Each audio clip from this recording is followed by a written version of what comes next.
Salem and Emira are Bedouin of the Mazina tribe. They're close friends of mine, and they've raised their 5 children in as close to a traditional Bedouin style as is possible these days.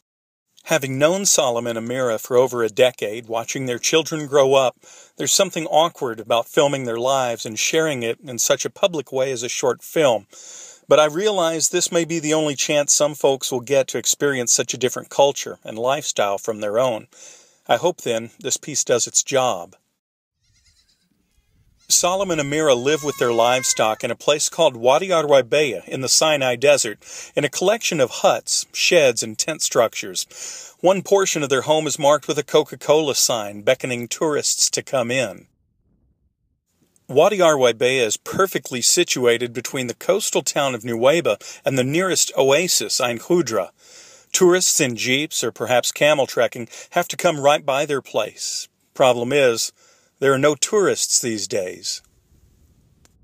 The day I arrived, Salem and his youngest daughter, Haisha, were out in the family's jeep cutting fodder for their family's camels, sheep, and goats. Emira was busying herself with the tasks that all Bedouin women know, milking the goats, corralling the animals, and buying groceries.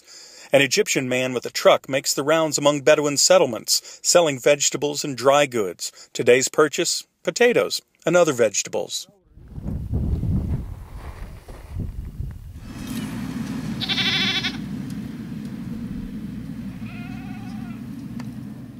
Preparing for her husband and daughter's return to the house, Emira is also working on dinner. She's got a couple of propane burners, and it occurred to me Bedouin life might be easier today with 4x4 vehicles, gas cooking, and cell phones where there's reception, but it's not easy.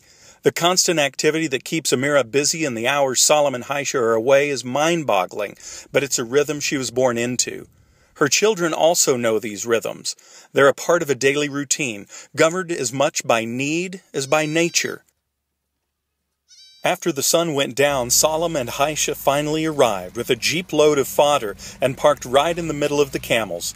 The vehicle carried a buffet for the animals, and they munched all night.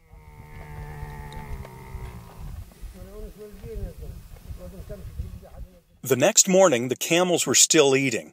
Once or twice each month, Salem ventures out from their home to look for areas where sile, this plant, and other greenery grows. A truckload can feed the family's 3 camels for about a week. They supplement with scraps from their own meals, and occasionally they buy corn, wheat, or baled clover. While the camels chewed contentedly, Haisha was busy making farashia, an unleavened Bedouin bread. The bread, cheese, jam, and fresh goat's milk made up the morning's breakfast.